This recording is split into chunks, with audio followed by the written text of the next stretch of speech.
تو میرے بھائیوں اور دوستوں، میں عرض یہ کرنا چاہتا ہوں آپ سے بعد میں اور اپنے آپ سے پہلے اپنے واسطے سے آپ حضرات عرض کرنا چاہتا ہوں کہ ربیع الاول کا مہینہ اس لحاظ سے بڑا مبارک مہینہ ہے کہ اللہ تعالیٰ نے اس کو سرکار دو عالم صلی اللہ علیہ وسلم کے دنیا میں بھیجنے کے لیے انتخاب فرمایا۔ اور جب ربیع الاول کا مہینہ آتا ہے تو ہمارے ملک میں خاص طور پر جگہ جگہ، گلی گلی، محلے محلے محفلیں منعقد ہوتی ہیں۔ سرکار دو عالم صلی اللہ علیہ وسلم کی سیرت طیبہ بھی کا بیان بھی ہوتا ہے، جلسے بھی ہوتے ہیں، چراغاں بھی کرتے ہیں لوگ، اور نہ جانے کیا کچھ عید میلاد النبی کے نام پر کیا جاتا ہے۔ لیکن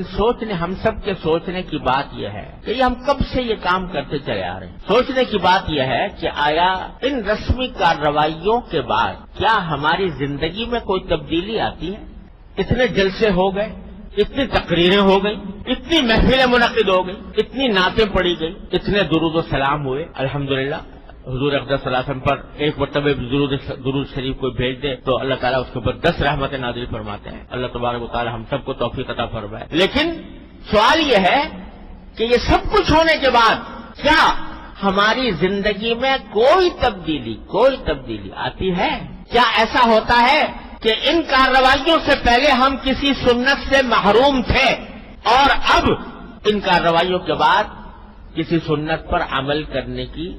توفیق ہو گئی؟ اگر اس سوال کا جواب ہم اپنے گریبانوں میں منہ ڈال کر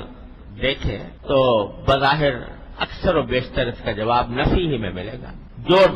جس ڈھب پر زندگی پہلے چل رہی تھی اب بھی چلتی ہے،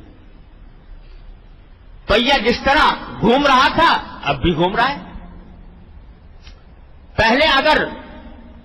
سرکار دو عالم صلی اللہ علیہ وسلم کی سنتوں کی اتباع کی فکر نہیں تھی اب بھی نہیں۔ تو بتائیے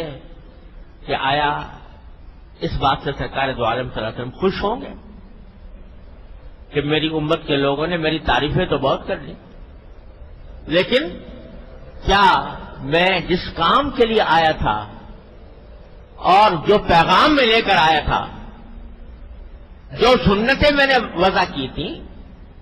ان کے اوپر عمل میں کیا صورتحال پیدا، اس پر عمل کی طرف دھیان نہیں، تو کیا اس سے خوشی ہوگی سرکار دو عالم صلی اللہ علیہ وسلم؟ کیا آپ دنیا میں اسے تشریف لائے تھے کہ آپ کی تعریف میں قصیدے پڑھے جائیں؟ آپ کو تو پیشکش ہوئی تھی کہ اگر آپ چاہیں تو دنیا کا سارا مال و دولت آپ کے قدموں میں ڈھیر کر دیا جائے،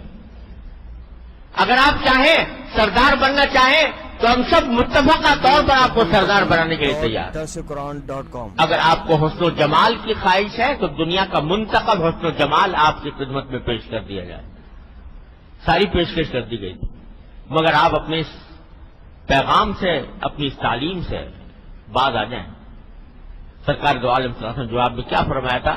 کہ اگر میرے ایک ہاتھ میں آفتاب اور ایک ہاتھ میں مہتاب بھی دے دو گے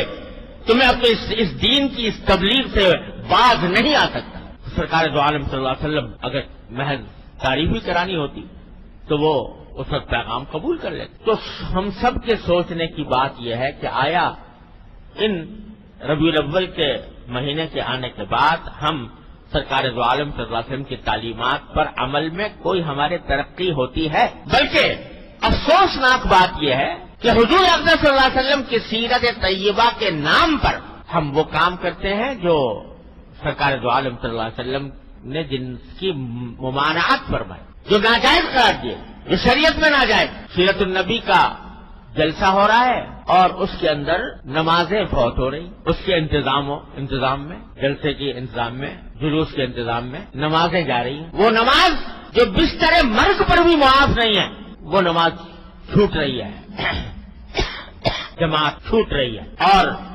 اب تو یہ ہونے لگا ہے کہ مخلوط مرد و عورت کی ملی جلی نشستیں سیرت النبی کے نام پر، مرد بھی ہیں اور عورتیں بھی بے پردہ بناؤ سنگار کر کے اس محفل میں موجود ہیں، جس کو مٹانے کے لیے سرکار دو عالم صلی اللہ علیہ وسلم تشریف لائے تھے، وہ حضور کے نام پر ہو رہا ہے۔ اور اب تو نعتیں، حضور اقدس صلی اللہ علیہ وسلم کی نعت اتنی زبردست فضیلت کی چیز ہے، سرکار دو عالم صلی اللہ علیہ وسلم کا ذکر مبارک، وہ نعت پڑھی جا رہی ہے اور موسیقی کے ساتھ پڑھی جا رہی ہے۔ جس موسیقی کے آلات کو آپ کو یہ فرمایا آپ نے کہ میں ان کو مٹانے کے لیے آیا ہوں، وہ نعتیں ہو رہی ہیں، حضور کی بظاہر تعریف بیان ہو رہی ہے اور میوزک کے ساتھ ہو رہی ہے، موسیقی کے ساتھ ہو رہی ہے۔ تو بتائیے یہ سرکار دو عالم صلی اللہ علیہ وسلم کی سیرت کے ساتھ کون سا انصاف ہے؟ یہ کتنا بڑا ظلم، کتنی بڑی دھاندلی ہے کہ سرکار دو عالم صلی اللہ علیہ وسلم کی تعلیمات کو پامال کر کے کہا جائے کہ ہم سرکار دو عالم صلی اللہ علیہ وسلم کی سیرت بیان کر رہے ہیں یا آپ کی نعت بیان کر رہے ہیں۔ تو میرے بھائی اور دوستو، ربیع الاول کا پیغام یہ ہے کہ ان رسمی کارروائیوں میں پڑھنے کے بجائے یہ دیکھو اگر واقعی سرکار دو عالم صلی اللہ علیہ وسلم کے ساتھ محبت کا دعویٰ ہے، اگر واقعتاً سرکار دو عالم صلی اللہ علیہ وسلم کے امتی ہو تو